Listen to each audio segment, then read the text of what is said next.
So here we go. We start once again with our villain, not hero, standing by this large tree. Underground lies the bountiful mithril treasure. Other than that, though, I believe you have the 2 potions in the belt that you stole from this tomb. Otherwise, last time you saw more to securing this area, trying to get past the fleshy guardian that lies there. And also, you broke in to Carl's house, tried to deal with him, ended up having to scuffle with Tasha Two Nose. I've given too many characters T names in this campaign.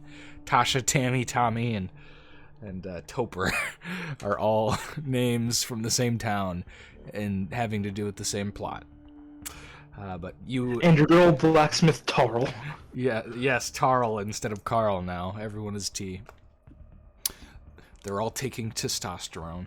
But yeah, you've been working your way up through this town and making your money, but now you've made the wrong side of Tasha. She has attempted to murder you. You ran, killing some of your oldest friends in town, and took off into the wilderness to join a man in the afterlife with his great-grandfather as you ran him through to steal his horse, went to Luketon to buy some supplies, and then rode back to the tree and dealt with that flesh golem as I described earlier. And that's where we find ourselves, with you sitting there. Dripping naked. The tree. Not completely naked yet. I'd like you to tell your plan to the recording, or You find me behind, taking off my armor, taking off my bag. All I got is a pants and a shirt on, and I'm stretching. I'm getting ready. As we all know, that big block of mithril is heavy as shit, and I won't be able to carry any items down when I go grab it. But if I sneak down there, which has not worked for me in the past, but who knows? Let's go gamble it. I'm feeling frisky. I'm going to sneak down there and go grab that big block of mithril without any armor on, without any clothing on, and because of that, I won't be encumbered. This way, I'll be able to grab it and leave. So your plan is to sneak down there, grab it, and leave. Yes. Okay. Just to be clear, if you fail to sneak and you still try it, that'll be those 2 dex checks again. Unless moderately encumbered might mean you're too slow to run away. We'll see, depending on how things go. You've used your fire. I used both, like flasks of Greek fire, so now I'm going in there raw. Just, yeah. So what I'm going to do now is, now that I don't have any armor on, I'm going to try to go down there and sneak.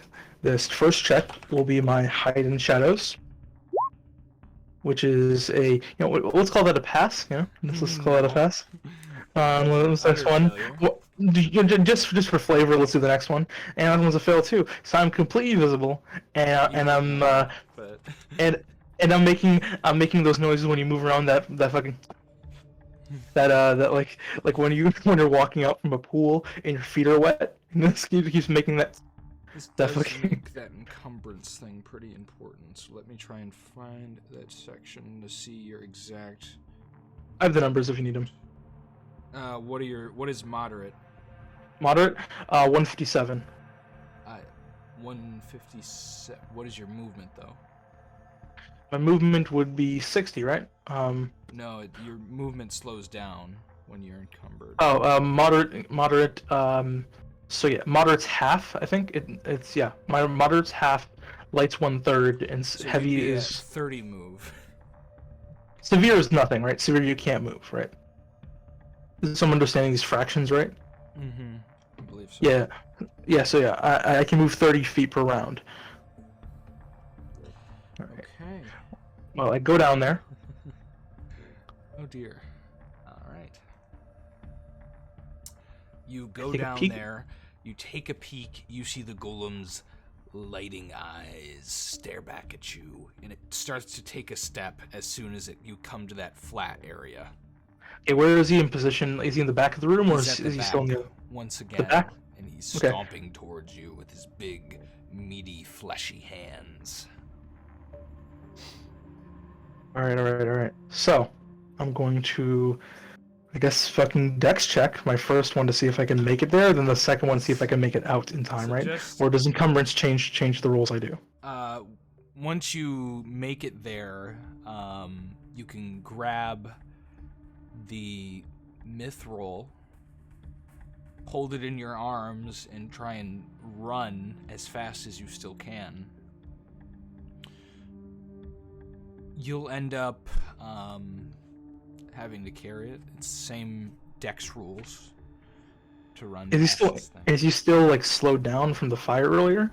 Because I thought that takes an hour to go down. Because wait, which one's an hour? A turn is 15 minutes, right? Wait, what's a turn versus a round? A turn is 10 rounds, and a round is 1. Turn is 10. Okay, so it takes 10 minutes. I threw 2 of them. That means there should be 20 minutes of fire on him. How long was I outside?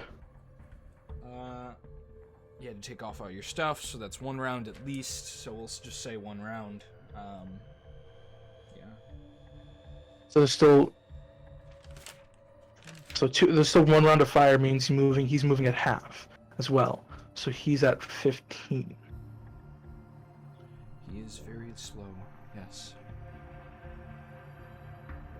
How long is the room like pedestal to where he's standing? Like how many feet would that be? I believe we said this entire hallway was 50 or 60 feet? We'll call it 60. So halfway, so 30 to get to me. He's still moving at half movement. Okay, I think I can do this. Okay. So in order for this to really work, you're going to have to let him get almost all the way towards you and hope that he rolls lower on initiative.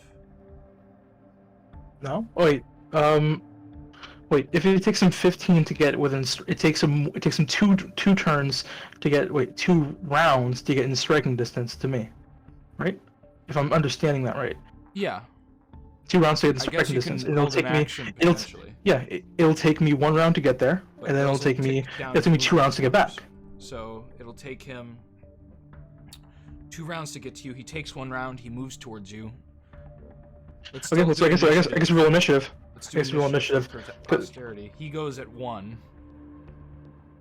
I go at 6. Okay. So he's halfway there by the time I get there. He gets halfway there. What do you do?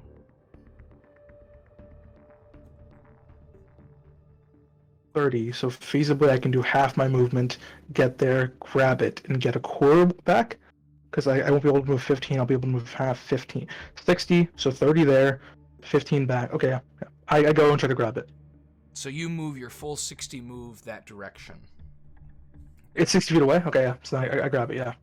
Yeah, well, you'll make it to it this round. You'll have to grab it next round and try and pass him, depending on where he is.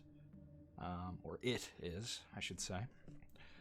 You do your dex check to see if you survive this campaign, essentially. I mean, legitimately, like, I know for a fact, like, just for flavor, what's his damage? Because I know getting hit once will kill me. I prefer not to say, because he's got multiple attacks. Well, that's a success. Okay, you successfully run down the hallway. You skillfully slide next to the golem. You ever slide tackled in soccer or anything like that? You do a slide tackle. People in football. Yeah, you do a slide tackle where you take both your legs and you do a dive forward, kind of not between its legs, but next to its legs, and fly past it quickly and run down the hallway. You make it to the mithril. It turns, begins to stomp towards you with its big, meaty fists, its eyes glowing, flesh pounding on every direction, and it will continue its way towards you, making its way 15 feet in your direction. I think he was only 30 or so by the time you'd run, so he is within 15 feet of you, As his round ends, your round begins, and you find yourself able to pick up the mithril if you want. I grab it, so if he moves towards me... Okay. Yeah, so you're going to want to do probably a reaction to where you start running as soon as he gets close to you. Okay, yes. Okay, I was gonna ask how do I do that? Okay, so I guess reaction, and then as soon as he's near me, I try to sprint. I try to like duck under him and head out behind him. Okay. All right. Give me your dex check. Statistically, this should be good because my last like 4 d20s have sucked, and this should be a good one. Just math wise, hope. Oh my god! Natural one. Okay. You immediately go to run. You stop over your own 2 feet. You drop the mithril in front of you. Your eyes go wide as the golem approaches with its big, meaty fist. You don't make it anywhere as it steps towards you. Oof. Okay. It looks before you, Nahom. It takes one fist. It slams it into your chest. The other, he goes to slam into you, but you see him instead scoop up the mithril with that hand. And now, pray. Pray for luck. Okay, you take, on the first die of damage, 4. Wait. First die? Yes. How many die is this? On the second, you take another 3 as the fist slams into you. You hear your ribs crack, and you fall unconscious onto the ground. That's exactly 0, though. And even if you weren't exactly 0, Nahom, this campaign isn't over. Wait, about an hour later, you groan as you awaken. On the ground, you see the mithril clutched in the hand of this fleshy creature at the end of the hall, sitting in that statued position, not covered in stone again, just sitting there silently with the hand kind of raised upwards. You see the golem, the creature,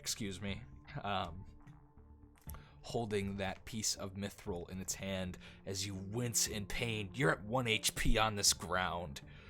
Oh, and you see a big... And no, you don't see it. You feel... Actually, you're naked, aren't you? You do see it. I'm wearing clothes, but I'm wearing... Okay. Yeah. Okay, if you're wearing clothes still, you don't see.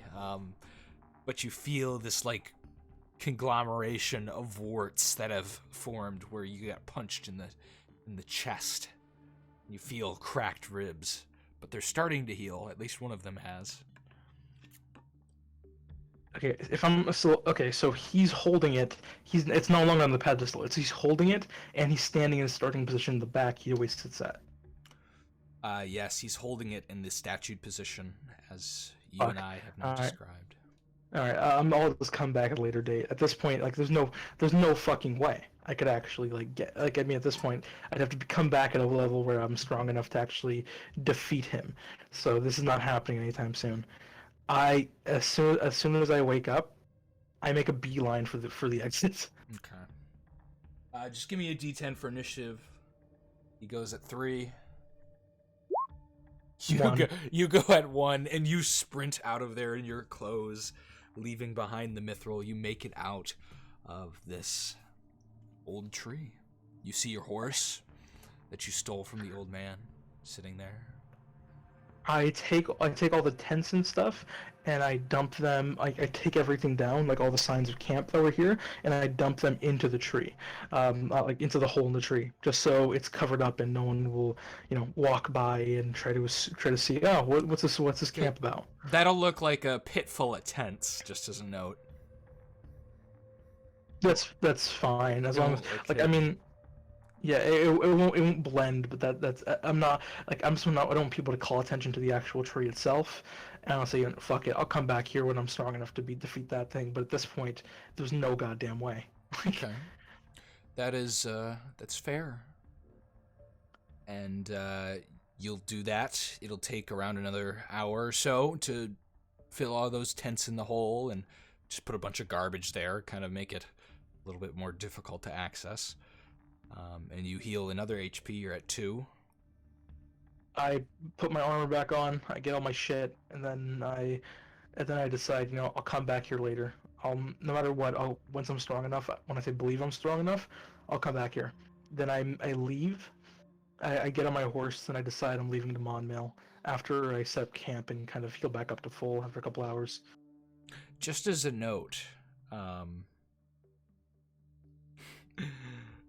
boy. So your AC without clothes, I believe, is like 13, maybe? Yeah, your defense adjust is 13, yeah. So... Wait, defense adjust? Yeah, you're from your dex mod for your AC. Wait, so... I haven't been adding that at all. Yes, you have. Our fights. We talked about that last time. Unarmored AC is from my, is from the stance D. Would that mean my AC is actually supposed to be 5 unarmored? With armor, your AC is 5. Without armor, your AC is 7. But then -2 again for stance D of martial arts. Can you post that specific text? I forget where it is. Do you know what page? I think it's like 530, 5300. It's in the skills and powers. Not skills and powers, combat and tactics somewhere. It's not in combat. It's in specialization of some kind. I'm Control F martial arts, and I am just clicking through as fast as I can. But that's how I've been calculating it. Was my real AC been a lot lower? I don't think so. Because your unarmored AC isn't. I don't believe is on. I have not been using that damage adjustment or whatever at all. Have you found? You've been using your dex mod. I'm pretty sure that's how you. Because we talked about your AC the other session. Another session. Didn't you save it to your chat or something? It did, but I deleted it, and it wasn't in my screenshots. I thought it was in our messages. Yeah. It was in our messages, yeah. And if you look at you're right. That's where it was. If you look at style D, the one I picked, unarmed, that's -2. You have style A and style D. Oh yeah, so when you are AC 5. Okay. Well, you would have definitely avoided the 12, because that was that first. So the first punch was the 12, and the second punch was an 18. So you got hit by the first. Hit by the second, but not by the first. That where he picked up the rock. Wait, I thought he only threw 1 attack. No, he gets 2 attacks. But the first, I was being thematic with him picking up the mithril instead of hitting you. But he missed his first attack and hit his second. Wait, that means both attacks would have missed then. No, an 18 does hit you. Okay, so I'm pretty sure because that's AC 2. I don't think you have AC 2 unarmored. Unarmored AC 5 and armored would be -3. It's the same, isn't it? I think it's actually. That means my armored AC would be 2. When you're wearing leather. Wait, you have chainmail. When I'm wearing my chainmail, yeah, it'd be 2. Yeah. What the fuck? Right? I'm way stronger than I thought I was. Wait, hold on. What? You're wearing chainmail? Not during that fight. I wasn't. Let me actually make sure it's 2. I think you might have 1. Unarmed AC is worth. I know, but chainmail's worth 5. That's what that's what it said in the book at least. So why would it be 2? 5 -3 is 2. Oh, you get a reduction. Is my dex deduction? I didn't know that existed. We would have gone this entire game with me not knowing that. Yeah, I think your AC is 2. Well, that's interesting. What? Isn't chainmail 6? I think chainmail is 6. Chainmail's 5. If you look at types of I think that's chainmail with shield, isn't it? No, it's scale and hide plus shield, or the comma means or, and then chainmail. If those were connected, there would have been an and there. That's how they connect them. It's so Chainmail, I see. so like look when you look at the one leather armor or padded plus shield is 7. Oh, And yep. then Chainmail is 5. If you had a shield, you'd be at 4. Okay. Yeah, you're at AC 2. Cool. With chainmail on. Otherwise, you're at AC 5. I think how's mathematically that works out now. I would have been a lot better off if I knew that, but I close my. no one's fault. But okay. Look, you calculate your own stuff. I can't be bothered to do all the monsters. I know. I just didn't. I just never played a high dex character, so I didn't know that. Fucking Sebastian. Sebastian learned a new fighting style that made him super fucking sick. Unarmored. Unarmored, yeah. And armored now, apparently. Yeah, and armored. I'm untouchable. So yeah, I heal up a bit. So like, let's say I wait another 5 hours, and then I start heading over to Mon Mill. Okay. You begin to head towards Mon Mill after another 5 hours. Okay. You start heading there. It is, we'll say, the middle of the day. You take off. Oh, this might be interesting. You walk through the plains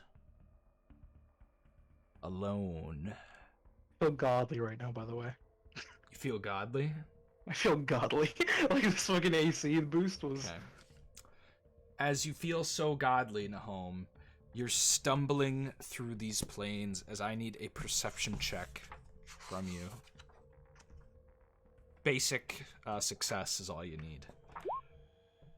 Okay, that is a basic success as you are walking through the plains, sitting under a large kind of boulder that seems to have been misplaced on these plains is an ogre. They're 7 foot tall. They have these slumped faces. Or this one is 7 foot tall. Oh, excuse me, sorry, 9 feet tall. It's got this slump face, this long, kind of skinny body. It's got a big club in one hand, and it just heaves it over, and it looks directly at you.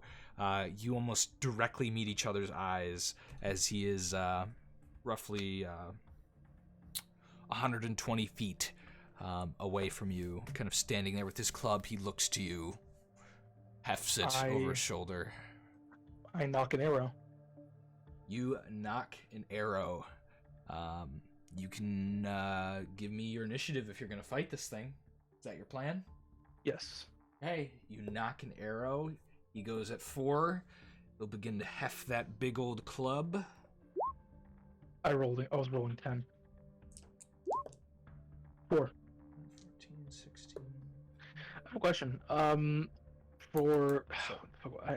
never mind. I just fucking lost it. Never mind. Okay, you roll a 4, so you go at the same time, I believe. Okay. You go at the same time. He begins to walk towards you. He will make it 40 feet in your direction of the 120. And that'll be the end of his move, and he'll stare at you with his big old club. An AC of 4 will hit him as you shoot the bow. Okay, that's 2 bow shots directly into the ogre. First one, and the second one's doubled. Oh, shit! Jeez Louise. 18 points. 16. Are you sure you want to do crits this campaign? I don't think we've done one yet. No, we have done crits. We have done crits. Okay, if you want to stick by it. I know it hurts me, but it hurts them too. Are we doing rerolls or are we doing doubles? We'll just do doubles, for sake of time. You see the ogre. You stretch out your bow. You take one shot. It plunges straight into its right pectoral. You take your second shot. It shoots right into its left pectoral. You make this ogre new nipples out of arrows as he gives a "Rah! Puny human!" Getting angry, begins to pick up the pace towards you, making it another 40 or so feet, actually 45. So total 80 up from 120. He will close the distance with you next round. Okay. I ride my I'm still on my horse, by the way. I ride my horse. Oof. You do not have a horse riding proficiency. I'm going to need a wisdom check with you at -4 as you're fighting on your horse right now. Roll d20 plus 11. You were born in the saddle. You sit upon your horse. You fire your bow like you were meant to do it. This isn't even a light war horse. This is just a riding horse who isn't trained for this. But you managed to steer it in the right directions while you're riding it. You can go and declare what you were gonna do now. I'm gonna ride my horse. What's the movement on a horse? And I can still fight. Oh god, it's gonna be half of its move. I think it's like 14, but I want to make sure that I'm not 14 to 140 feet. Something like that. I want to make sure I'm not making it up. It's either my memory or I'm. We can just round it down to 100 if you want. I mean, just so we're safe. No, I can find it. It's right here. Here we go. Horse. Heavy. Oh, I forgot to add this in. I'll add it in from now on. There should be a -2 on each of those. So if we had an AC of 6, that should have missed. Riding horse, 24 actually, so even faster. Okay. Well, I let's say I go 70 and I fire 2 more shots. What did you say about your? I forgot to add the -2 because I'm unproficient in a bow and a short bow. So, okay. so AC of 6, does that still hit? AC of 6. Its AC is 5, so that would have been a miss. Because that would be a 14 where you would need a 15 on a d20 to hit it, basically. Yeah, so the first one doesn't hit, but the 12 does. The 12 damage one does. Cool. So instead you only do 12. And I'm currently 120 feet away again. That's a big miss. That's another big miss. 2 shots go wild as you roll that. Damn, that hits a -2? Oh, no, that's not a -2. That's 10 -2. Okay. I can see the macro in the rolls now. And a 9 -2. All right. I was like, that doesn't make sense based on the AC. Why is there -2? But it was your macro I was looking at. All right. You shoot 2 shots. They go wild. The ogre will look at you, scratch his head, go, puny human, and begin to full dead sprint in the opposite direction. Moving, instead of his regular 45 feet, no. Moving instead 90 in the opposite direction as he runs full sprint, no holds bar. He's not going to be taking any actions, but he gets 90 feet away from you, sprinting at full speed away. I ride up to him until I'm 100 feet away, until I'm 100 feet away from him, and I take another shot. I mean, I fuck this guy. Okay. Another Takes miss. That miss. Big miss. Okay. He continues to full sprint, another 90 feet away, but you can continue to catch him. He's heading towards that boulder. That's a hit. It's another hit. It's another natural 20.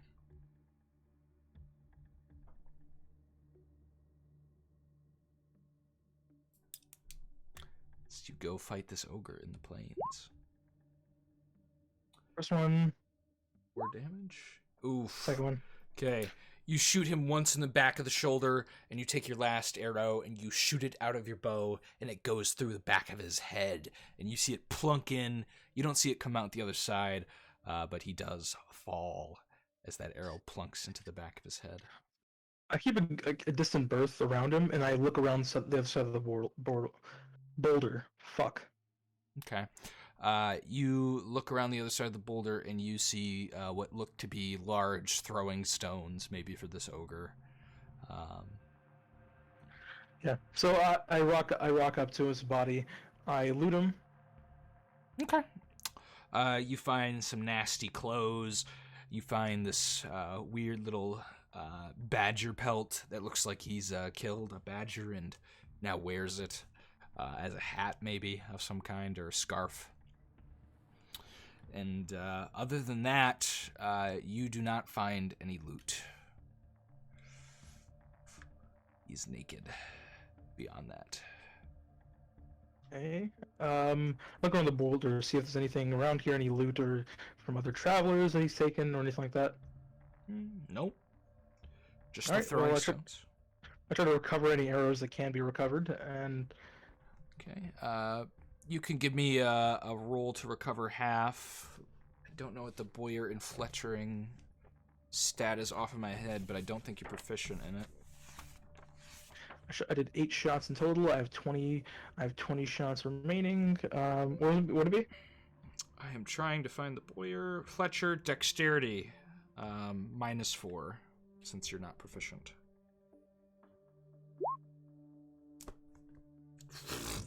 You recover half your arrows that you fired.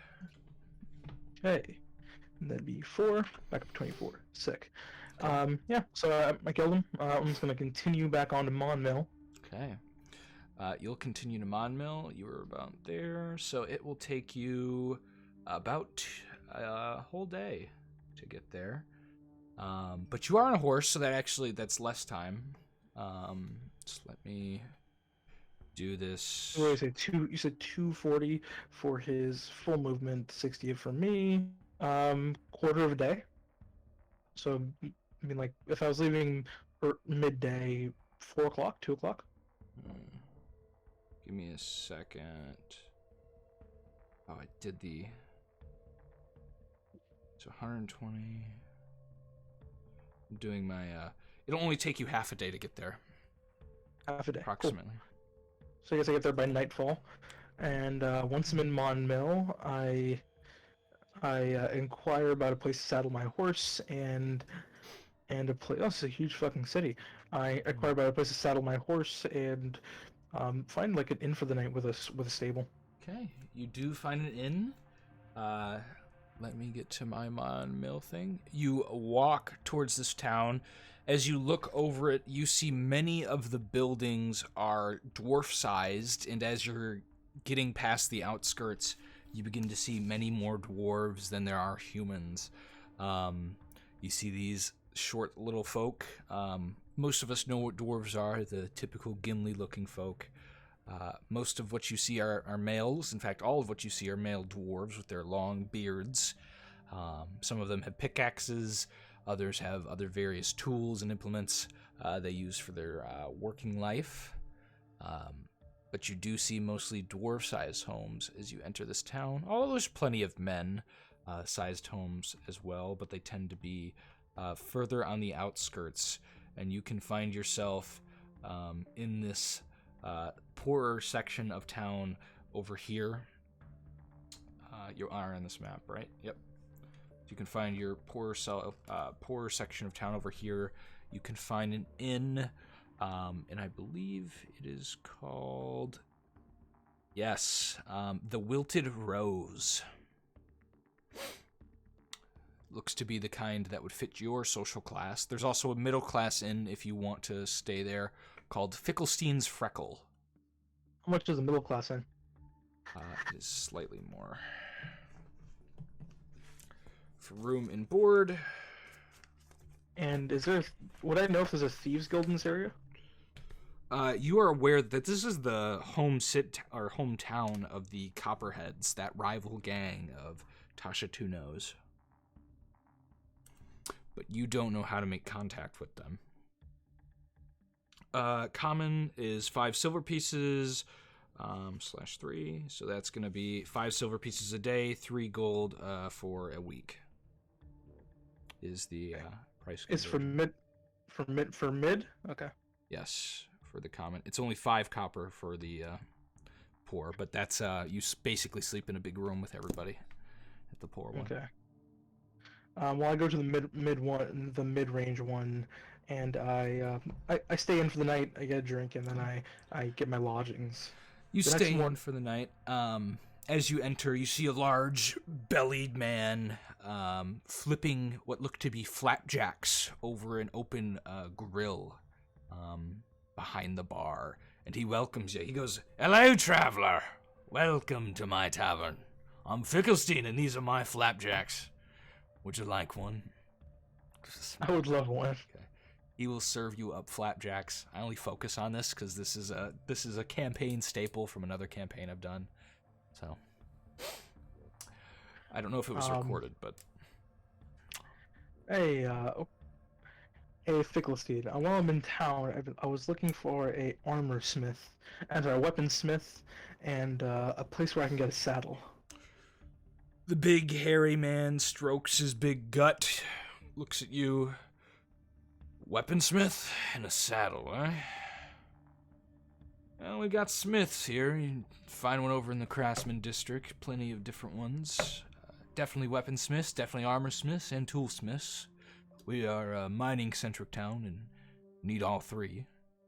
You're looking for a saddle? He looks at you coyly. Yeah, I recently won a horse in a bet. Don't really have a saddle for it. You won a horse in a bet without its saddle. Give me a charisma check, Mr. Sebastian.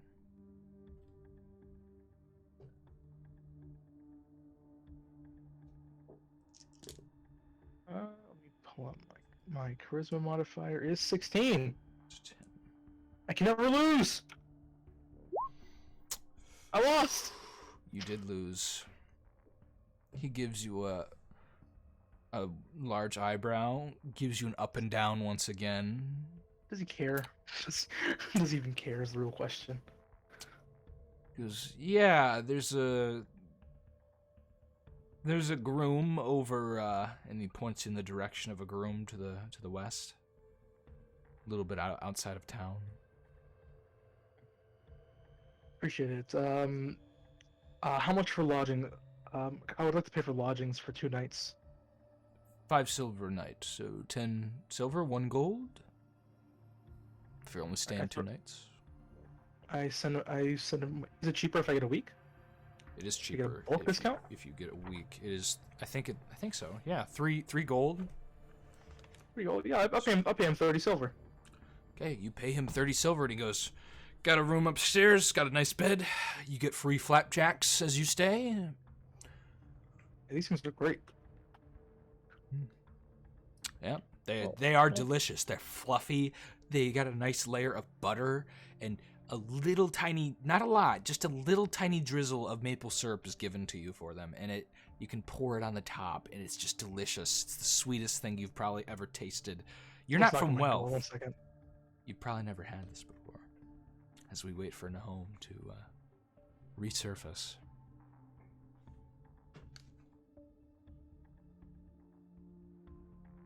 Take a moment to thank our friend. I'm not sure if she wants her name mentioned, but she made us this new overlay, as well as the new little character card at the bottom left there. This doohickey, which we can drag over here and show you guys a little bit more. I don't like how it blends with this back thing, but that's because I'm not putting it very well here. Maybe I should just put it above. Yeah, I'm liking that better. That's better. Either way, though, you can see that his HP is out of date now, but he's got 7 HP, not 6. We will eventually update that as things continue. He's got OP stats. He rolled very well on this character compared to his dinosaur. These are the best flapjacks I've ever had. You also have the best stats you've ever had. Truly. This title, on the recording right now, I have a title card that shows your stats, and it's been taunting me. I'm like, how could I let a character roll this well, ever? How did it happen? I mean, if anyone deserves it, it's me with all my shit characters. Like my wizard with my highest stat being a 13.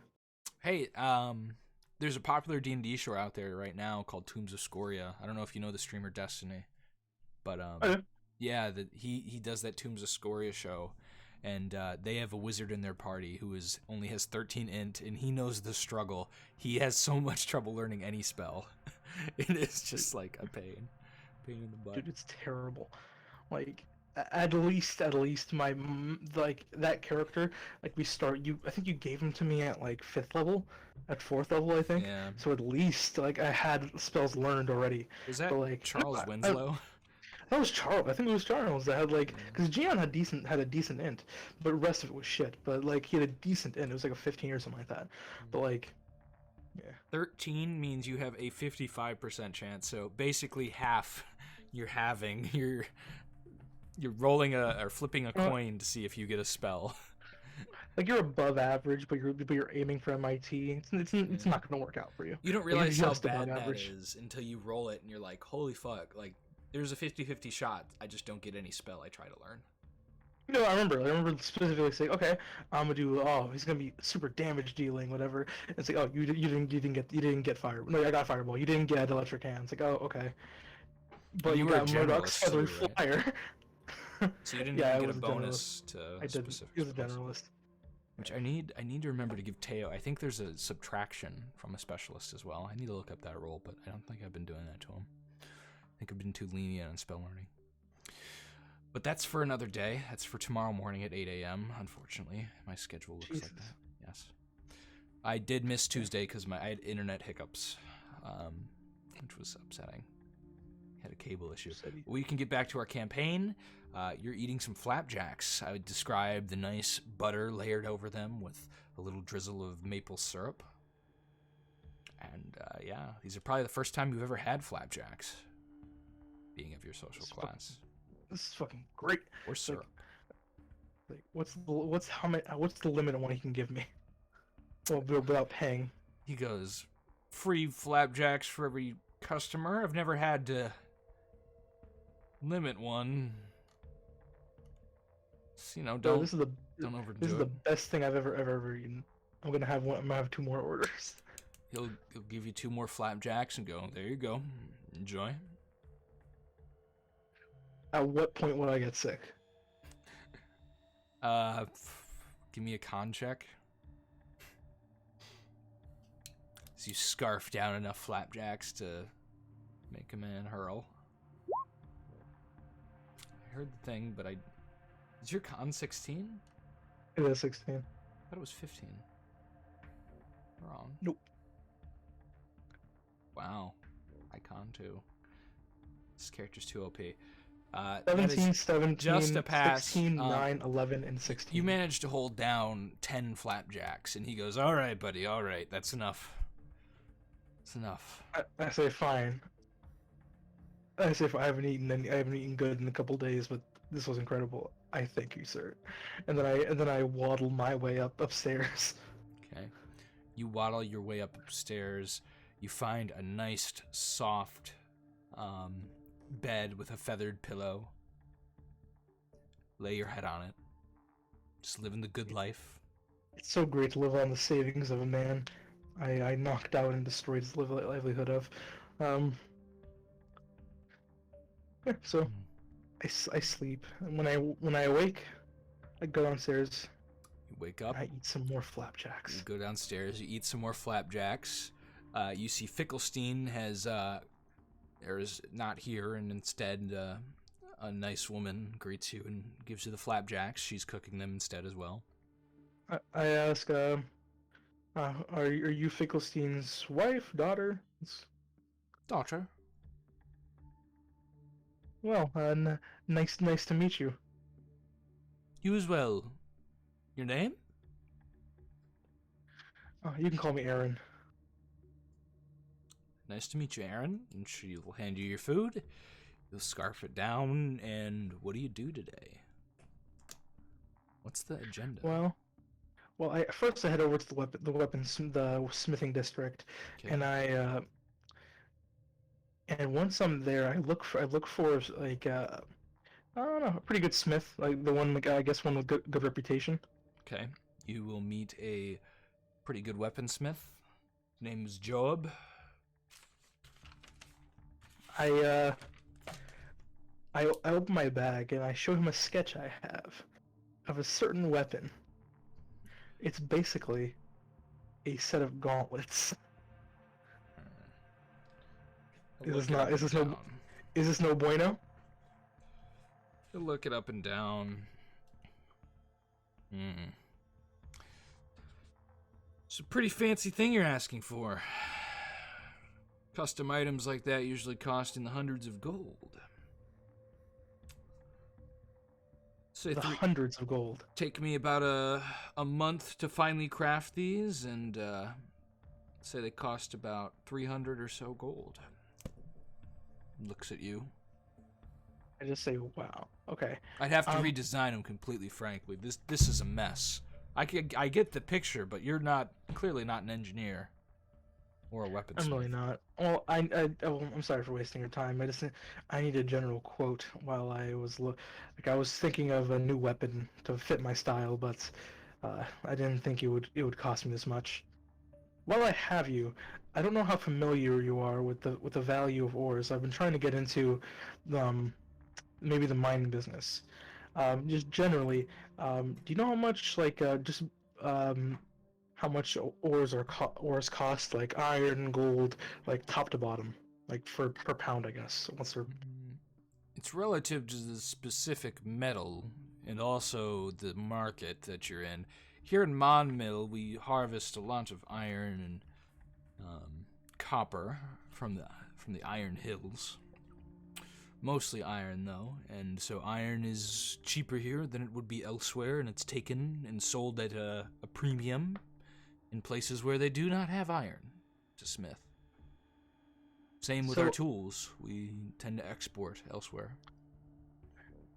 So how much, for high? What's the most expensive metal that's on the market currently? Expensive metal that's on the market. Generally, those who can manufacture steel are going to end up making the most, but that has more to do with the end product than any minerals being brought in. I heard mithril was the most expensive. I was curious on how often that's found. There's no mithril on the market. Oh. There's mithril swords, I'm sure, in the houses of high nobles and other items, but mithril, if found, is quickly smithed into whatever item the local noble wishes. Oh, how much is mithril worth per pound? Subjective. It depends on who you're talking to. You could find yourself a nice position in a nobleman's estate, depending on the amount of mithril you have. So they can craft it into a fine family sword or piece of armor or a shield. You get the idea. It will buy you great favors from the nobility. Anyone else, I doubt, could afford its lucrative price. If you're looking for just gold from the nobles, I'm sure they could outfit you. Depending on the negotiations, you could see anywhere from 1,000, depending on if you have 1 to 2 swords worth, or I'd say even 10 if you have a couple sets of armors worth. It varies. Poundage is how many pounds? Oh, I'm just asking hypothetically. I've always heard that Mon Mill was a staple of miners and iron workers. I was just curious because I've never actually been to a city like this before. 10. I was considering work here. I just wanted to know, just generally, just so I have a frame of reference for different items that exist and so on. Let's hypothetically say we had a long sword's worth of mithril. So 4 pounds you could make out of, let's say you had 100 pounds of mithril. You could make 25 of those swords, and those swords would roughly go at, say, 500 gold a pop. You'd have 12,000 gold, maybe? Depending on the willingness of the buyer. Of course, few people have 12,000 gold sitting around. They would have to liquidate things. Better off would be a person to trade those items. Why do you ask about mithril? Oh, I've always heard about it in stories and different tales. I just never knew how I grew up in a small town. I just never knew how rare it was. Whenever I was a child, my mom would tell me about stories of knights with mithril swords and armor, and whatever. Yes. And this is a mining town, so I did not know. They're tales for a reason, I guess. Yes. Most mithril is just light, in high quality, easy to enchant. Very easy to enchant.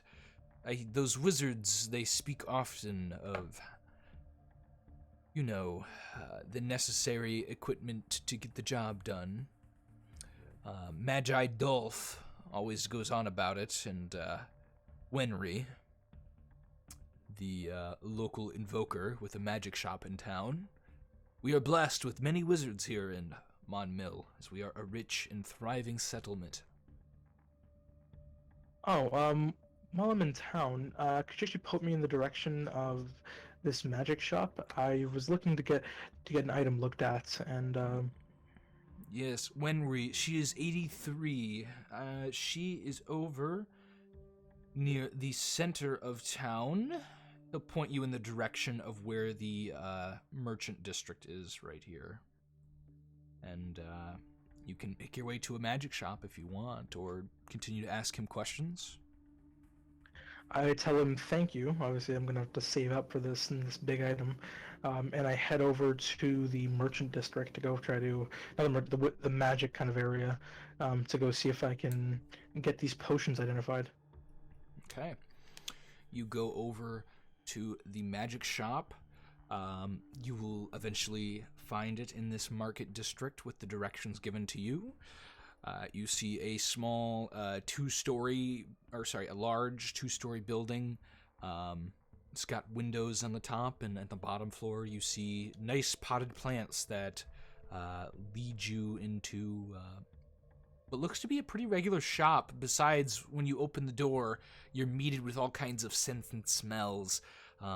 All throughout the shop are various rows of what appear to be, just off of inference, probably some wizard items that they need for some reason, but that's all above you, in the sense, or not of interest to you, I guess is a better word. As you look at various spiders in jars, you see small little sacks of colored sand that have been kind of hung off of various shelves.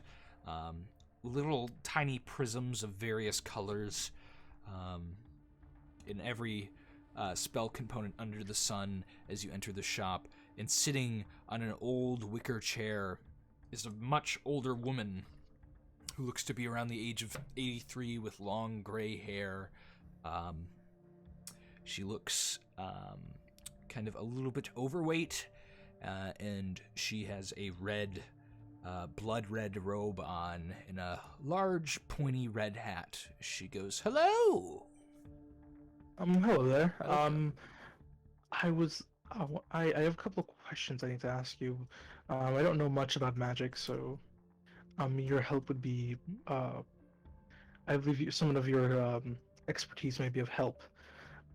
I came across these two potions.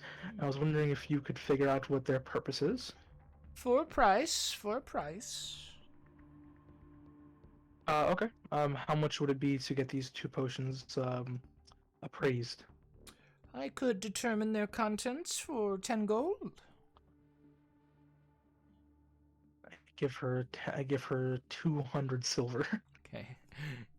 You give her 200 silver? Are you sure about that? You want to give her all that? You just No, pull out so a big- 100 silver. 100 silver? Okay. Okay, so you pay her in silver. Okay.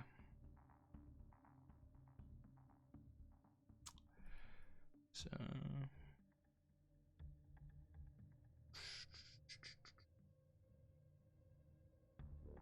Sorry, give me a second. So I pull out my old notes.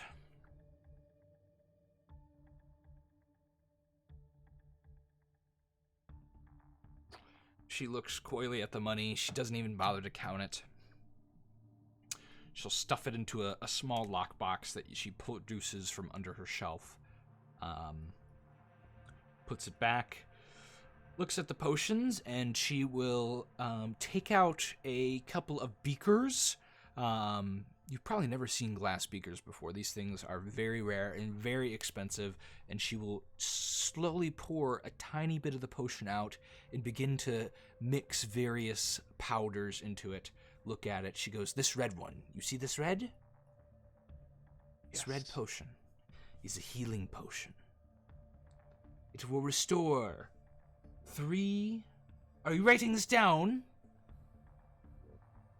Oh, was this supposed to be? I don't have parchment. Oh my god.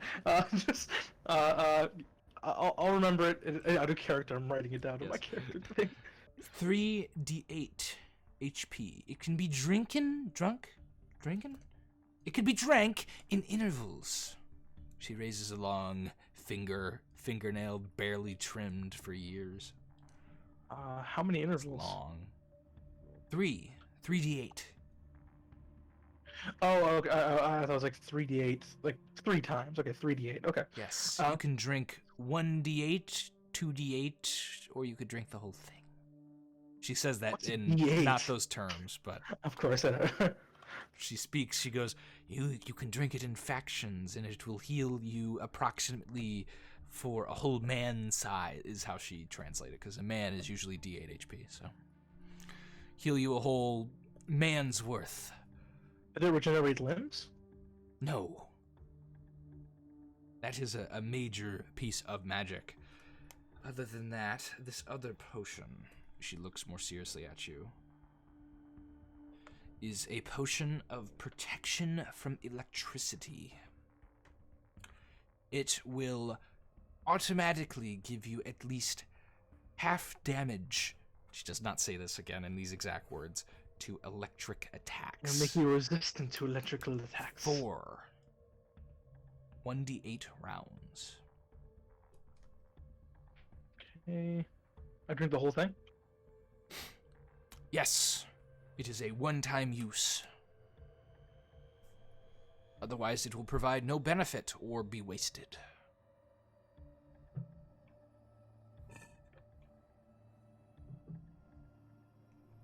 Also, I had two questions for you. I don't know how much knowledge costs, but I was wondering how much. Do you know how much it is to buy a bag? I've heard of bags that can hold many things, that have spaces in them that can hold more than they seem on the outside. She begins to give a giggle. Oh, dearie. You're looking for a bag of holding. Am I... I assume so. The name does sound familiar. I'm sorry if my questions are... Oh, they're amusing. Yes. Well, after they say knowledge is power, you're asking how much one costs. I do not have one for sale. Let's call it 5 silver, and I will give you the information you seek. There were 5. Okay, 5 silver. But I also have a question about a like a monster manual thing. Like, but with that included, could we make a deal on 8? 8 will be enough. I pay her 5 silver. You only pay her the 5? I'm sorry, 8 silver. Sorry. You pay her the 8 silver. She will go. First, in regards to the bag of holding, the price of such an item is very subjective. I would say no one would part with it for anything less than likely 10,000 gold pieces, for it is a very powerful item to have in your possession. If you're a merchant, it allows you to carry a large amount of goods with you without any repercussions. Of course, this also depends on the size of the bag. You could see a reduction in that price, anywhere to 50% of that, to 5,000, to even higher than 10. A 100-pound bag would likely be around 10,000 gold. I see. Also, I there... heard... oh, sorry. I could... Okay. The knowledge I can provide, though, is that these bags are extremely rare. Although I am aware of some who do possess them, but I doubt they would part with them. What is your name, by the way? Don't believe I asked. Oh, Aaron. And yours is? I am Wenry, the Invoker. I make spells of fireballs and lightning bolts and magic missiles of force. I can rip apart a man in but an instant and set a whole town ablaze if I were to wish it, but instead I set up shop here as my old age stopped my more youthful endeavors. Oh, or did you go adventuring back in the day? Yes, I went into the Iron Hills to the south of here and slew various ogres and goblins and beasties for the High Lords, merchants, and whatever dwarf needed a hand. Oh. Well, nice to make your acquaintance. Also, my second question. Um, so, I heard do you have like a book of monsters I could read or anything of that nature that could help me identify the type of monster I'm looking for? If you have a question, I could use my knowledge to help assist with it, but I do not possess any books I would part with. Oh, just something. Actually, no, I can't read. No, you I just cannot. realized I cannot read. Do you say that to her? A, You tell her you just no, asked for a book no. after not being able to read? I forgot. I cannot read. No. Well, I asked her specifically. A monster with red eyes that's quite large. That seems to be an amalgamation of flesh. She immediately perks up. My.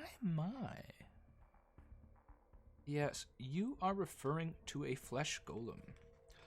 These are large creatures made by various priests or wizards, depending on who built it and for what purpose. They usually will guard whatever is nearby. They are very, very stupid creatures, not possessing any greater intelligence than, say, stand here and kill whichever comes by, or guard this item box.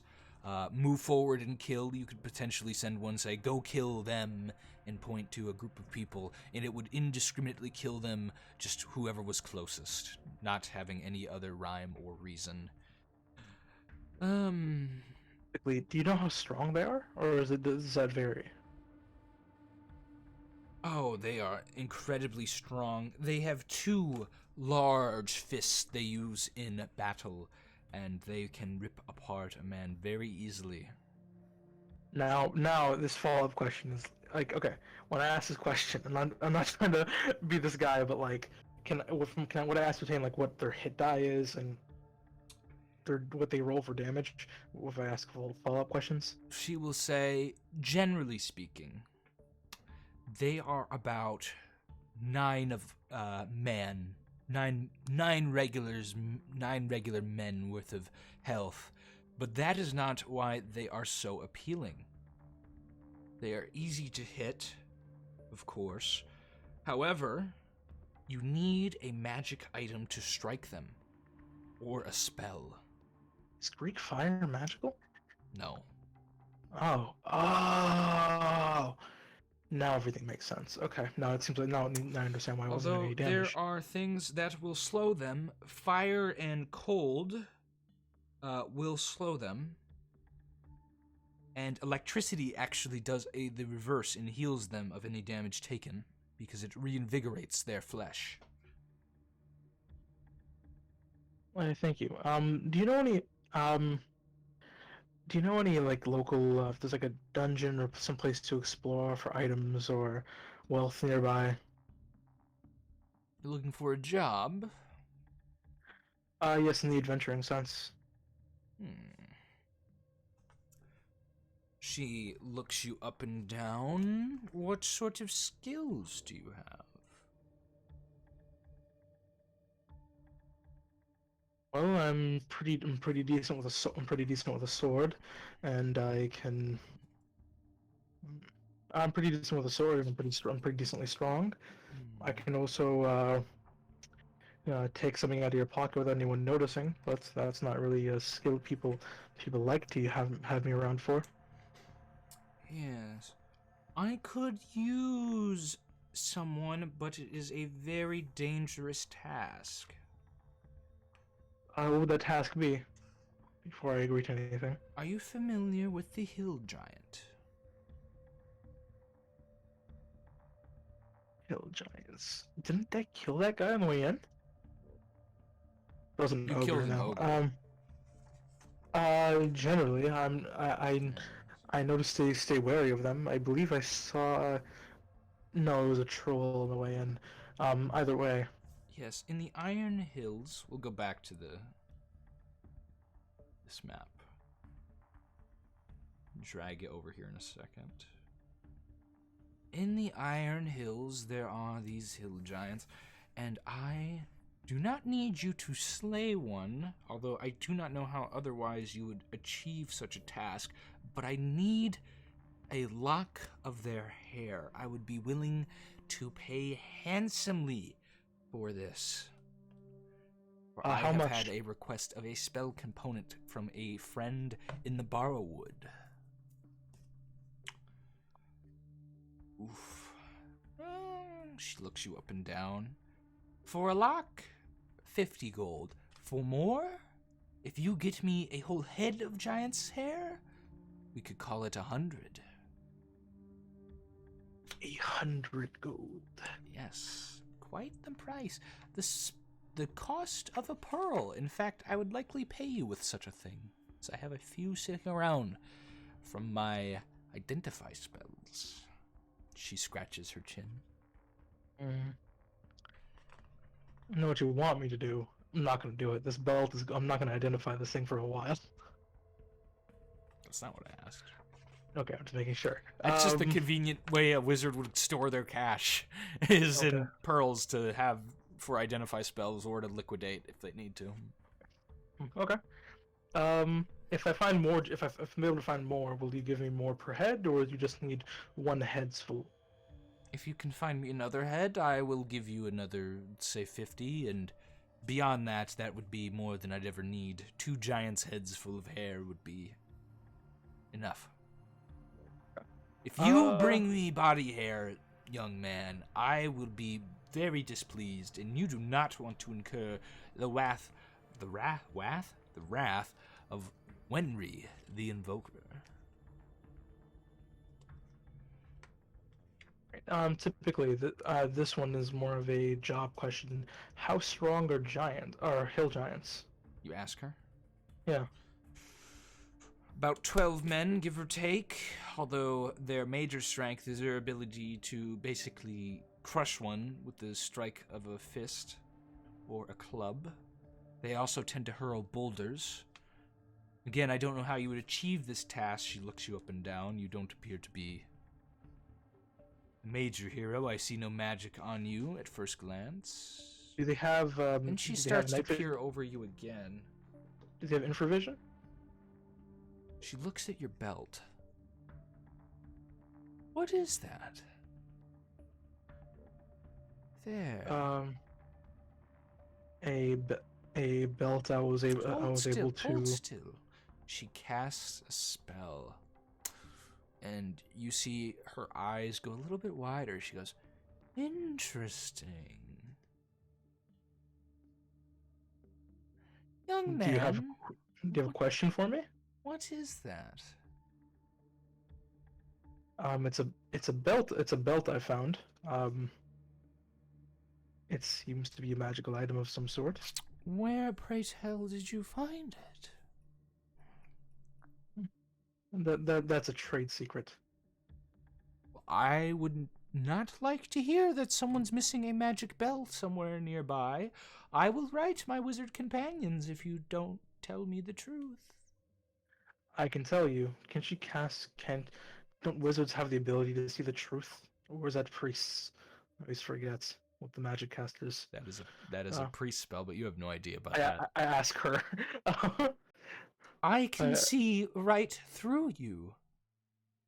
And your lies, if you lie to me. Well, I didn't steal it from anyone.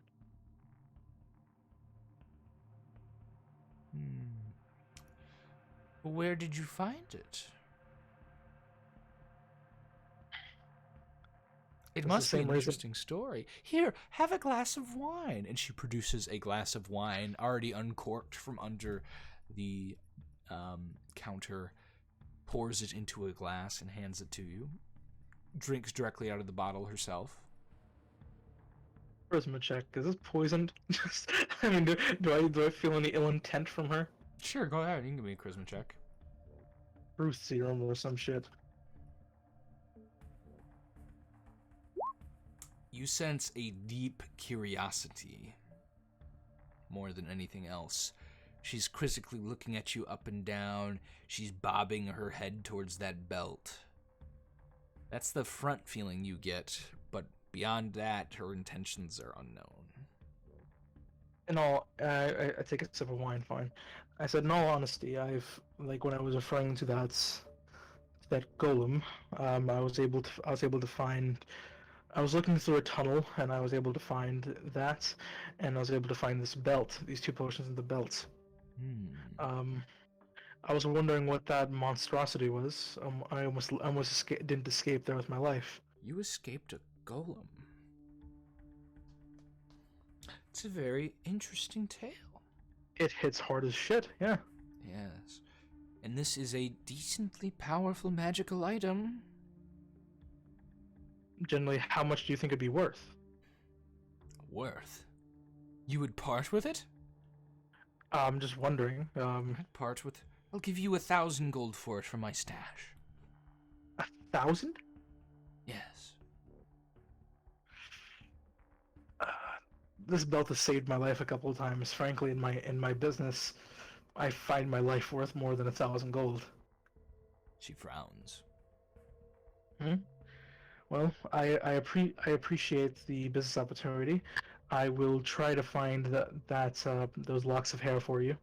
I'll try to return within a night or 2. So be it. I take my leave, and I go try to buy a saddle for this horse. You can definitely achieve that. You go to buy a saddle. Damn, a man's life savings doesn't take you as far as I think it would. How much money do you have left? I mean, after the Greek fire and shit, I got like what was this? Got 10 I got gold. 15 gold and 93 silver. 10 gold for a riding saddle. 10 gold? Yes, they are expensive. As horses are, these are a major commodity in these times. A horse is like having a car in the 1600s. I negotiate. I can give you 80. I can give you 90 silver. So 1 less? Give me a charisma check if you want to try and bargain with him down.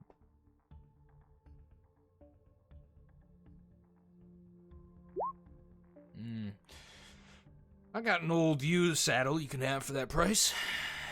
It'll do the job just fine. Nothing wrong with it. Just aesthetic purposes, it doesn't look the best. Form over function. He will hand you an old beat-up saddle. He'll place it on your horse and set it up for you. And does it have a saddlebag on it? You can buy saddlebags for it. How much is a saddlebag? Making me reopen my. I already have the equipment guide real quick. A large one is 4 gold. A small one is 3 gold. Carrying capacity, large being able to carry, larger items. Small one just being able to carry basically like gold, silver, that kind of size of item. And when I get back, I'll buy it. I said, well, thank you. I'm going. Hopefully this does me well. Do I need? So now that I have this, I don't have to keep doing wisdom checks when I'm riding them, or? No, you still do. You need a riding proficiency for that. A saddle is just comfort, and aesthetically speaking, it's weird, and I'd also eventually have some issue with it. I actually didn't know your horse didn't have a saddle. I didn't remember that. I never saddled it when I left. When I ran, you true. said it would be faster just to not take it. True.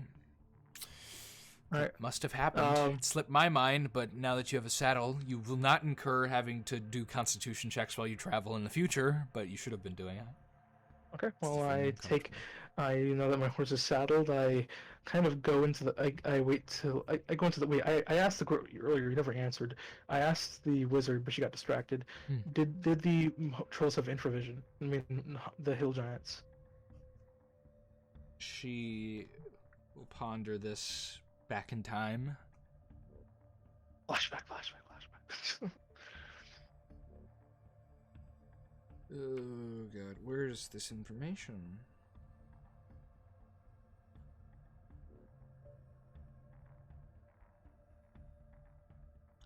I don't see it, so I'm going to say no. It would mention it otherwise. Well, sick. I leave. Let me check something I know has infravision real quick. Oh, yeah, I go back before I leave. I go back to the store. I ask her one more thing. Would you happen to know how much an item would cost that would allow me to see in the dark? There are many magic items that would allow you to see in the dark as though you were an elf or equivalent. Fuck is the infravision stuff? I don't think giants have it. Hill giants don't have infravision. Fomorian probably has infravision.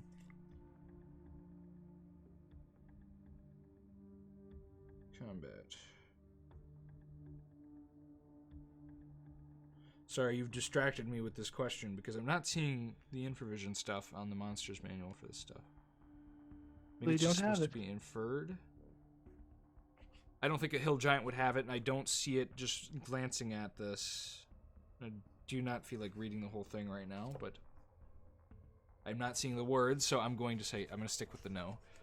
Your question was a seen in the dark item. Such a thing would be expensive. I could produce a light stone for you that will stay permanently lit, that will light up the dark for a measly 10 gold. No. It would have to be where I could see, but the others couldn't. Similar to elf vision or. You'd have to negotiate with the specific person. Such things are, again, more subjective. Most magic items are subjective in price, depending on the need of the user, the rarity of the item.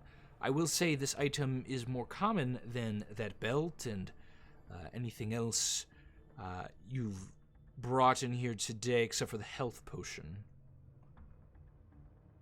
Oh, how much is? I never asked. How much would the value of the blue potion, the red potion, would be? The protection if I were to sell them from electricity, 200 gold, roughly. And the health potion? Now, that's specifically for someone who needs a protection from electricity potion.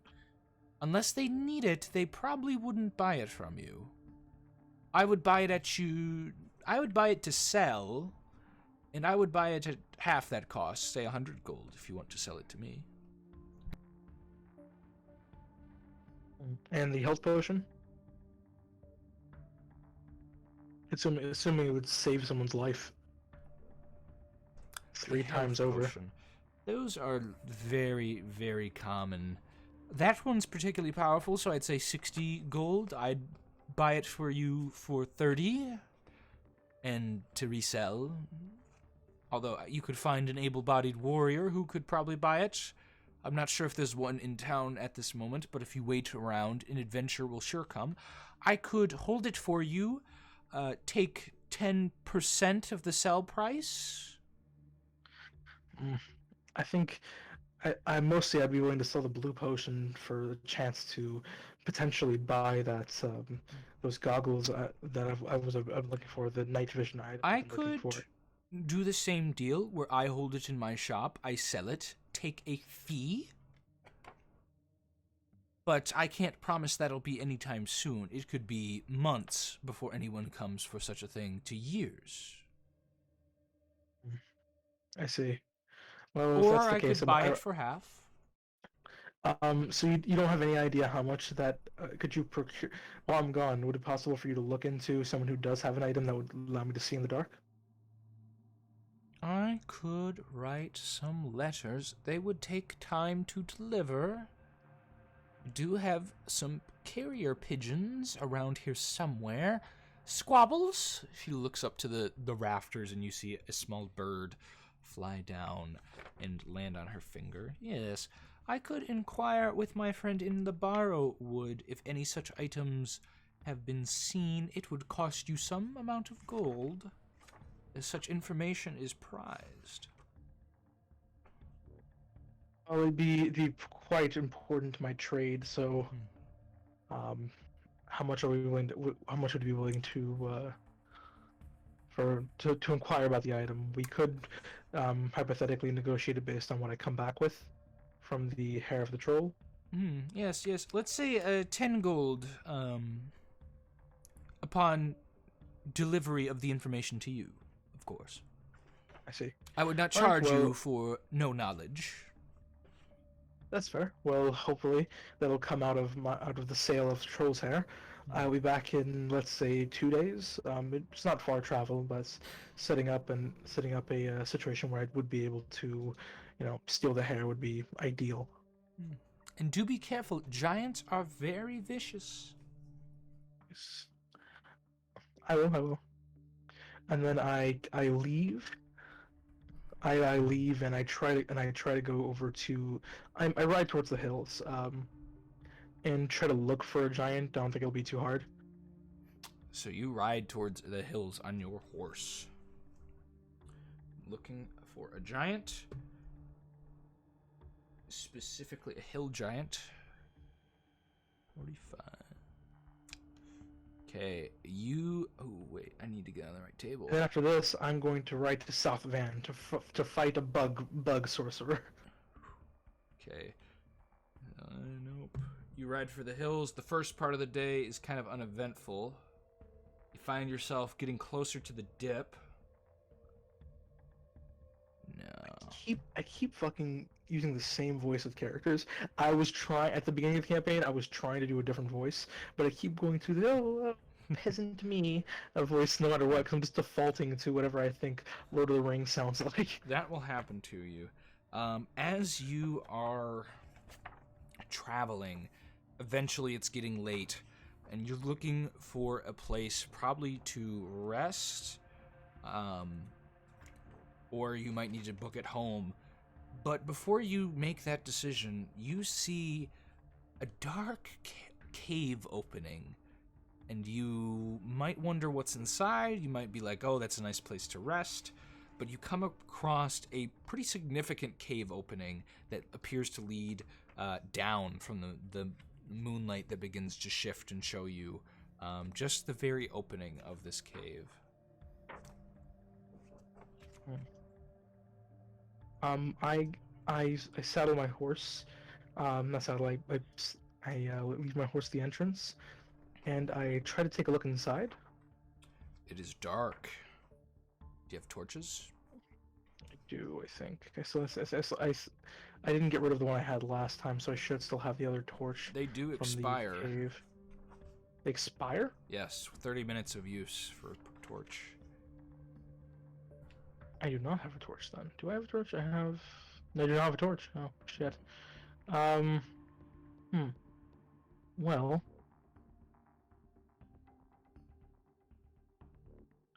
Yeah, I'll make. I guess I can make note of its location. I can ride back to town to buy a couple torches.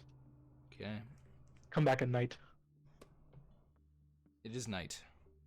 No, come back at night. Coming back that night?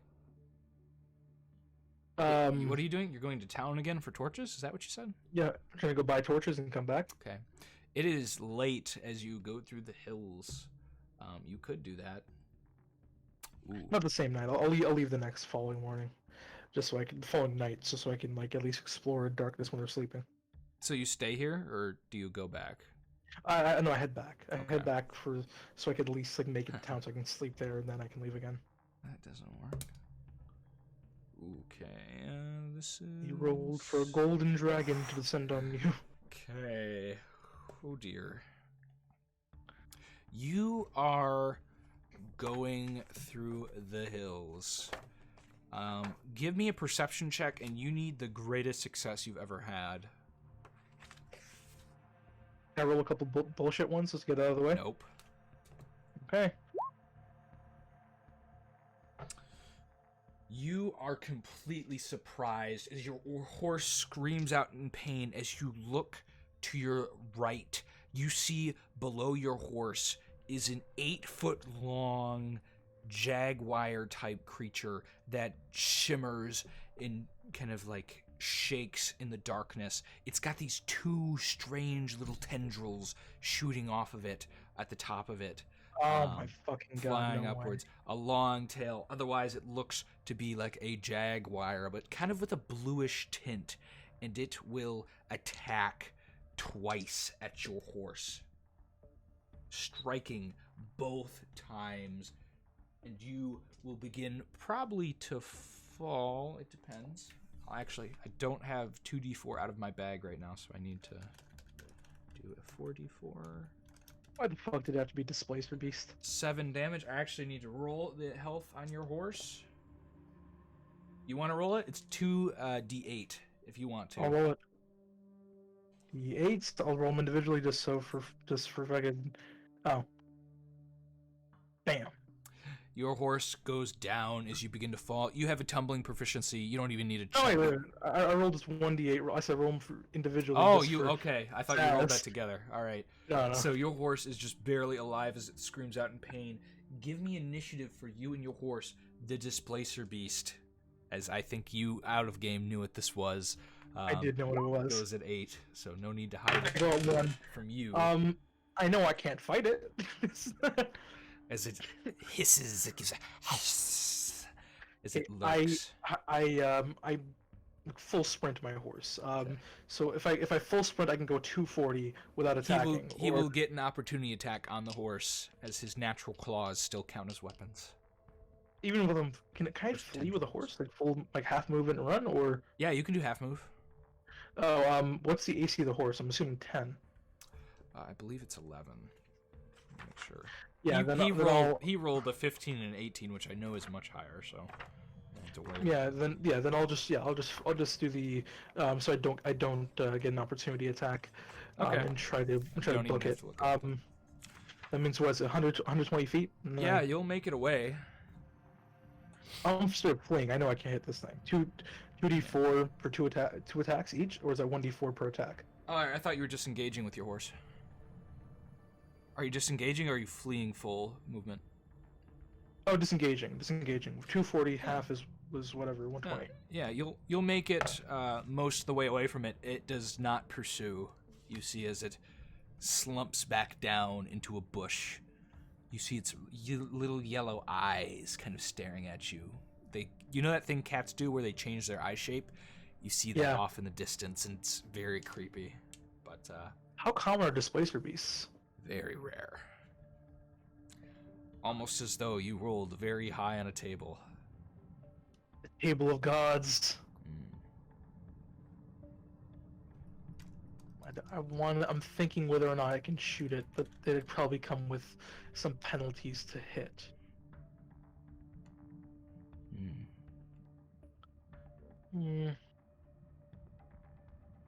What would be a penalty? Because it's dark and I'm also on a horse. I'm also -2. What would be the penalty to shoot it with a bow? It's moonlight, so it's just going to be a -2. It's light moonlight. I swear, yeah, it's not even worth it. I'll keep running. I'm 99% sure I would die in this fight. All right, you run. Just what I know about Displacer Beasts. Okay. Well, you find, I believe your character would be creeped out enough by this weird tendrilled jaguar-like creature that you would run away, even though he doesn't have that knowledge of what a Displacer Beast is. You see this weird shimmering jaguar in the hills, and you're like, what the fuck? What the hell? Get me out of here! And you run for it. Oh, fuck. Yeah, so yeah, I'll get some torches while I'm in town. How much is like for a pack of torches? Oh, I'll look it up. I have the equipment thing up anyway. Suppose you could do that.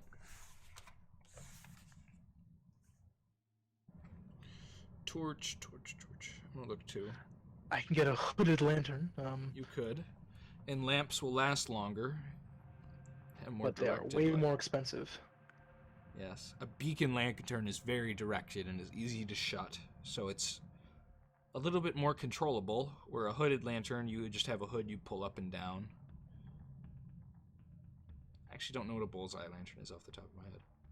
Oh, one silver, one copper piece. Yep. Let's say I buy how much silver do I have? Uh, got 7 silver, so I'll convert that into 10 copper, and then I will buy 4. Okay. You buy 4 torches. And I leave my horse at the stable, and I ask, like, is there any way I can get my horse patched up, or any way to get him healed up? I guess. The groom will look after it, but there's no one who is willing to look after a horse as a healer. I guess you could, if you really wanted the healer to look after the horse, they charge you extra. No, I'm saying like would he naturally get his HP back if I patched him up? If he like, just rests. if he rests for a couple days, I'm saying. Like if You should I'm gonna leave him. write down that your riding horse has 9 HP, by the way. 9 HP, 2 left. Yep. Okay.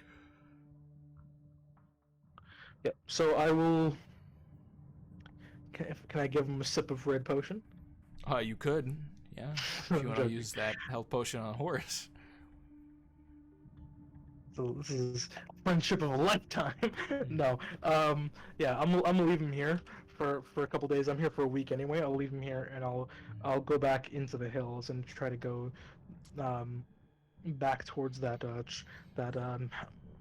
hidey hole of the trolls. Just as a note, I find it funny in the 2 solo campaigns I'm running, my wizard has a hunting proficiency and a tracking proficiency, and you are just an artist for fun that has like a special set of thief skills. Cartography, yes. appraisal, forgery. You are not. Don't forget about tumbling. And so my fighter thief is less equipped to go hunt for giants than my wizard. Is an interesting situation we find ourselves in. He also has a dwarf rune proficiency, which I told him, I'm like, we're never coming across dwarf runes, and he's like, I want it anyway. And I'm serious? Yes. So he can read dwarf runes, which are basically condensed versions of information. Wait, they're not like runes from Skyrim where they have like Fusroda. They're just like it's just a different language. Essentially, it's a different language, but it condenses information super tightly. So like you can one page tells a whole story, right? That kind of thing. Oh my god. Yeah. It's also no one knows dwarf runes except for dwarves, so it's kind of a code if you really need it. You wander out to the hills the next day. Yep. Okay.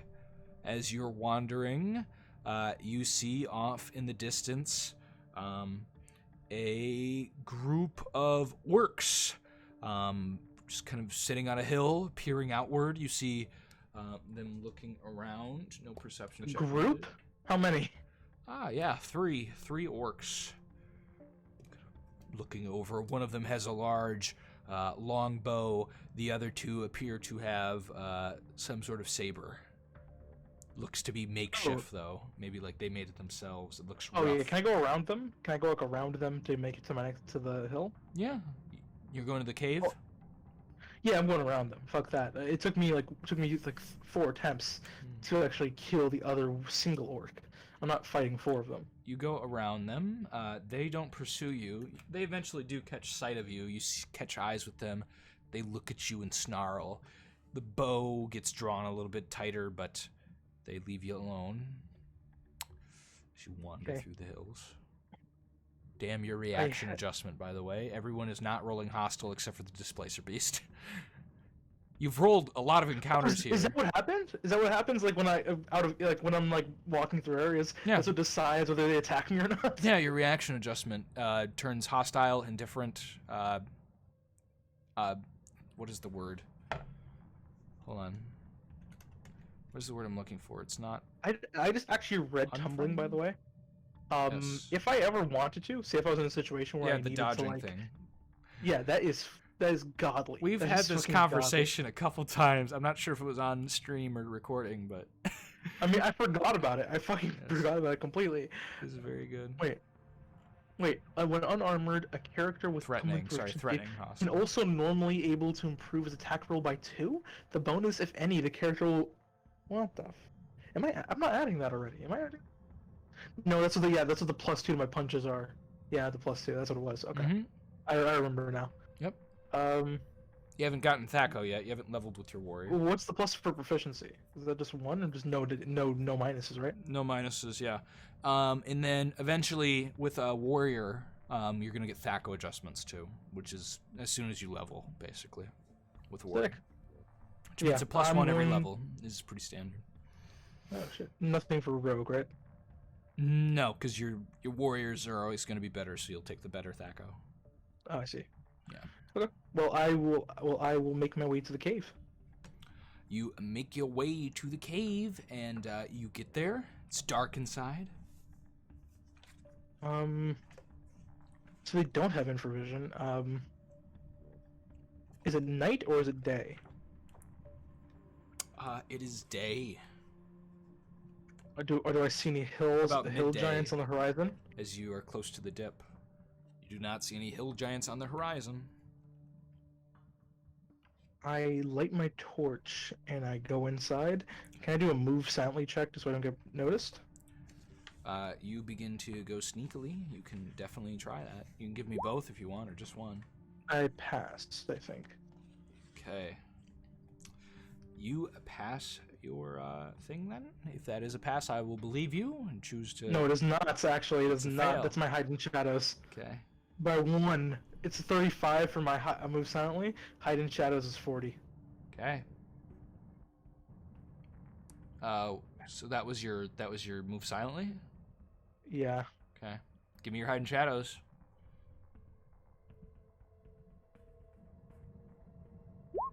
Super pass. So you begin to hide in shadows in this cave. You are heard but not seen. Do you have a torch lit? No?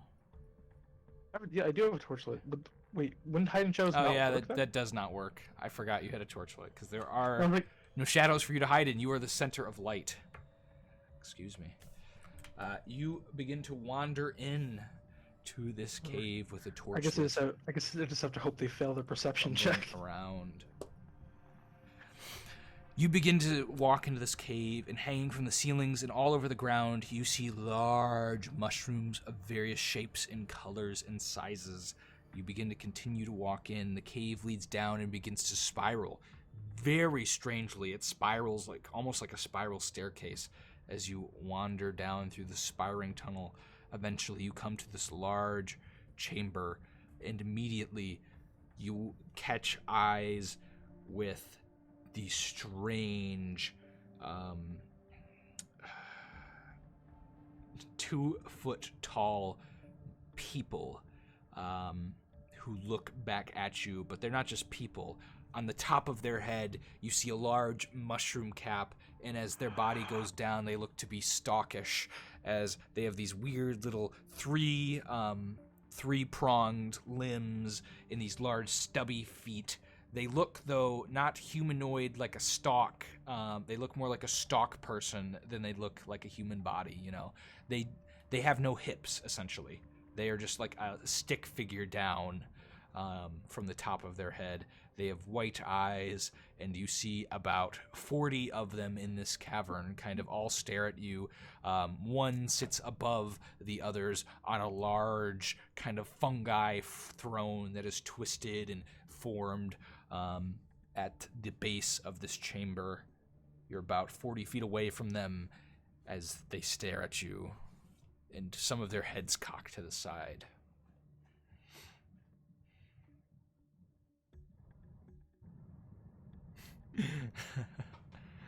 What do you do? Mike is muted. I start backing away slowly, like I say hello to them. They just stare. Are they guarding anything? You see lots of mushrooms. You see beyond, as you peer past the throne, is another hole that appears to lead somewhere, but you can't see that far with your torch beyond the hole in the wall. I asked, "Do you speak the common tongue?" They just stare at you.